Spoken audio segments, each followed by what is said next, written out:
Los más graves problemas económicos y sociales del mundo tienen que ver con el trabajo. Hay cientos de millones de desempleados, despidos masivos, precarización del empleo y sobreexplotación del trabajo. Todo lo cual a su vez mantiene la pobreza y propicia la escalada de la delincuencia juvenil, el pandillaje y la drogadicción. Pero no estoy aquí para contarte esas cosas, sino para traerte buenas noticias en medio de este panorama sombrío. La primera de ellas es que todo este conjunto de problemas tiene una sola causa.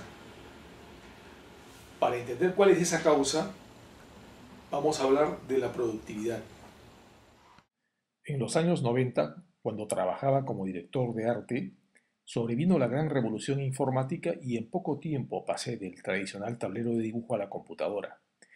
Pronto me di cuenta de que desarrollar una pieza gráfica, cosa que antes me tomaba 3 o 4 días, ahora era posible de un día para otro. Mi productividad se había multiplicado. Lo mismo pasó en todas partes. Las fábricas se automatizaron. Los bancos pusieron robots para atender operaciones día y noche. Contabilidad, proyectos, inventarios, archivos y correspondencia pasaron a hacerse con computadoras. Las cosas se vendieron cada vez menos en los mostradores y más por Internet. En resumen, cada vez se produce más y cada vez con menos esfuerzo humano. Todo eso es maravilloso, pero hay una falla en esta maquinaria gigante. Lo veremos con el siguiente ejemplo. Esta señora trabaja en una fábrica de camisetas. En una jornada produce 8 camisetas. Con la venta de las primeras 4, la empresa le paga su salario. Con la venta de las otras 4, la empresa obtiene sus utilidades. Pero ocurre que le dan una nueva máquina, electrónica, digital y el doble de rápida. Con la nueva máquina puede producir 8 camisetas en la mitad de la jornada y otras 8 en la otra mitad. La señora podría decir entonces que quiere irse a su casa al mediodía, cuando ya produjo las 8 camisetas de siempre. Pero no lo dirá. Claro que no lo dirá. No lo dirá como tampoco lo dije yo cuando mi productividad como diseñador se cuadruplicó. Y como probablemente tampoco lo has dicho tú, contador, ingeniera, empleado u obrera, quien quiera que seas, cuando te pasó lo mismo. ¿Qué pasa en la empresa donde trabajan varias obreras igual que la señora? Todas ellas producen cierta cantidad de camisetas. Pero cuando a la mitad de ellas les ponen nuevas máquinas que son el doble de rápidas, lo más probable es que tarde o temprano la otra mitad sean despedidas. ¿No pasa eso en todo el mundo desde hace por lo menos 20 años? ¿Por qué no nos hemos podido dar cuenta de que es justo y necesario que acortemos nuestras jornadas de trabajo para disfrutar así del beneficio de haber aumentado nuestra productividad? ¿Sabes en cuánto ha aumentado la productividad en 100 años? En Europa Occidental, 678%. En Estados Unidos, Canadá y Australia, 674%. En América Latina, 526%. Si hace 90 años se logró la jornada de 8 horas, ¿por qué ahora no estamos trabajando menos? Sacando una simple regla de 3, podríamos estar trabajando 1 hora y media. Eduardo Galeano hace la gran pregunta: ¿para qué sirven las máquinas si no reducen el tiempo de trabajo humano? Pero en lugar de reducir nuestras jornadas de trabajo, nos presionan para prolongarlas, con lo cual no hacemos sino echar leña al fuego que va a consumir nuestros precarios empleos, como le pasa a la confeccionista de camisetas. En el siglo XIX, con la Revolución Industrial, la productividad se elevó prodigiosamente, pero las jornadas de trabajo, en lugar de reducirse, se prolongaron hasta 16 horas. En 1848, el filósofo y economista Stuart Mill dijo: habría que preguntarse si todos los inventos mecánicos producidos hasta ahora han contribuido a aliviar el esfuerzo cotidiano de algún ser humano. Los trabajadores, entonces, hicieron lo que había que hacer. Se organizaron en sindicatos y desarrollaron un gran movimiento huelguístico, con el cual, a lo largo de varios años, lograron ir reduciendo progresivamente las jornadas de 16 horas a 12, luego a 10 y finalmente en 1919 a las históricas 8 horas.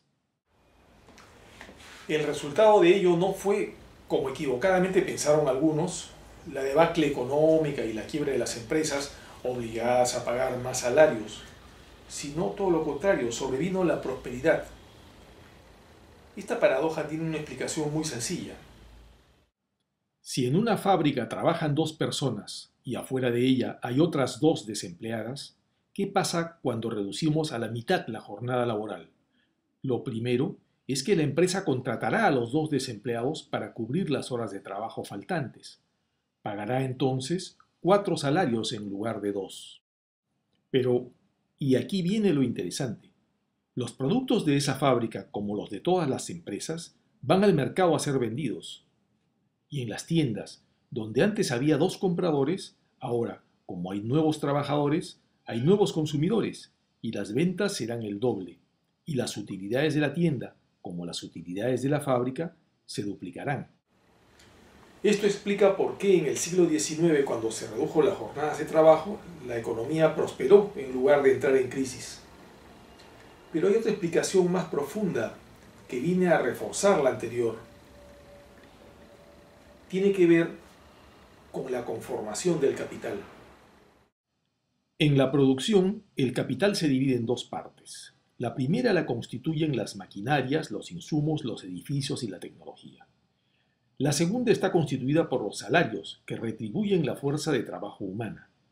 De la combinación de ambas partes en la producción, se obtiene un valor nuevo, que constituye la ganancia de la empresa. Sin embargo, el capital, al crecer, no mantiene la misma proporción entre la parte material y el trabajo humano. Por el avance de la tecnología, cada vez hay más máquinas y menos trabajo humano. Pero como el trabajo humano es el único que crea valor nuevo, al reducirse la porción del trabajo humano en la gran torta del capital, se reduce entonces la tasa de ganancia. Fue Carlos Marx quien descubrió esta tendencia a la caída de la tasa de ganancia, que viene a ser precisamente la causa mayor y fundamental de los problemas económicos y sociales del mundo capitalista, aquella causa de la que hablamos al comenzar esta charla. Ahora te doy la segunda buena noticia, y es que esta causa es perfecta, fácil y gratuitamente reversible.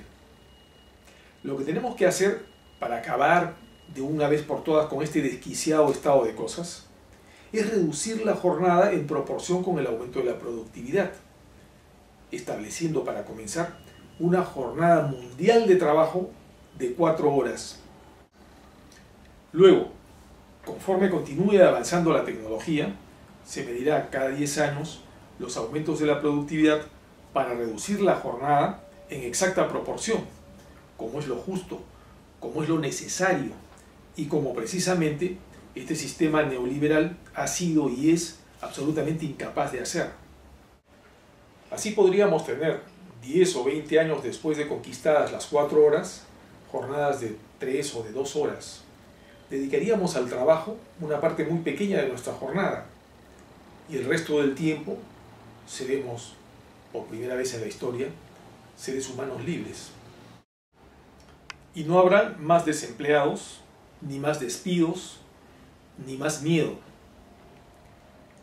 Y los ciudadanos habremos empezado con ello a poner a la economía a nuestro servicio, en lugar de ser esclavos de ella.